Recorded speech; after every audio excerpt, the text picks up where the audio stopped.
Thank you, Nina. I'd like to give the floor now to Mr. Roberto Montella, the Secretary General of the Parliamentary Assembly of OSCE. So please take the floor for 2 minutes. Thank you very much. I'd like to congratulate Christina and your team for putting together this seminar. This is very interesting. There are all the stakeholders in the room, so congratulations in also the presence that you've managed to have. On the Code of Conduct, we are also at the Parliamentary Assembly trying to have a more stringent, more forceful code of conduct. Of course, a code of conduct is needed, maybe a common code of conduct possibly, to the extent possible, is recommended. But I would like to bring the attention of the audience to an issue. I have been in elections now for 20 years, and the final product of what we produce in an election observation mission is the preliminary statement of conclusions and the final report, normally a document that is given to the parliamentary dimension 48 hours before an election. Now, I have been in many election observation missions, and the impact that members of parliament actually have on the final product of an election observation mission, the final report and the preliminary statement, is maybe 5%, maybe 10% in some cases.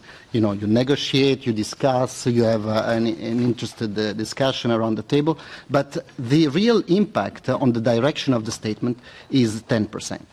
Now, it is obviously very important that we put in a very stringent code of conduct for the parliamentary dimension of this exercise, but we should also look at the other aspect, the 90% of actually goes into these papers. Normally the 90% of statements is written by either the deputy head of mission, the analysts, the experts, and these are people who have had a long experience.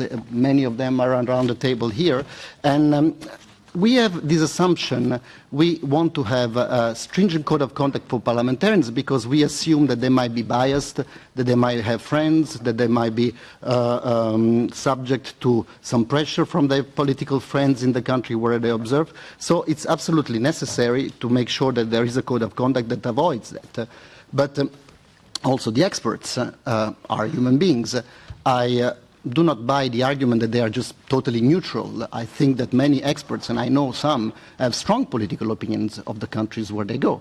They have, obviously, they hate the guts of dictators like we all do. Okay. They have strong political opinions about the countries where they observe. They also sign a code of conduct. Now, the level of accountability of members of parliament is very clear. They are public figures. They have reports like the caviar diplomacy. If they misbehave, their reputation is on the line.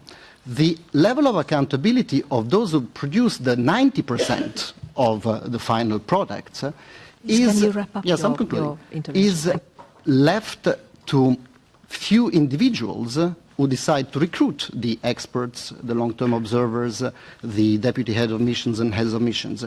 So please take these comments not as a polemic, not as an accusation, because the seminar is called Future of International Observation Mission. So I want to contribute to something I really deeply care about, which is international observation.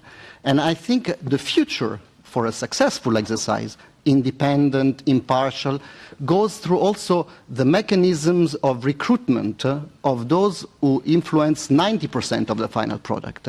So we must work very much on how and who and what is the mechanism of recruitment of the 90% of the final product of the election observation. Thank you.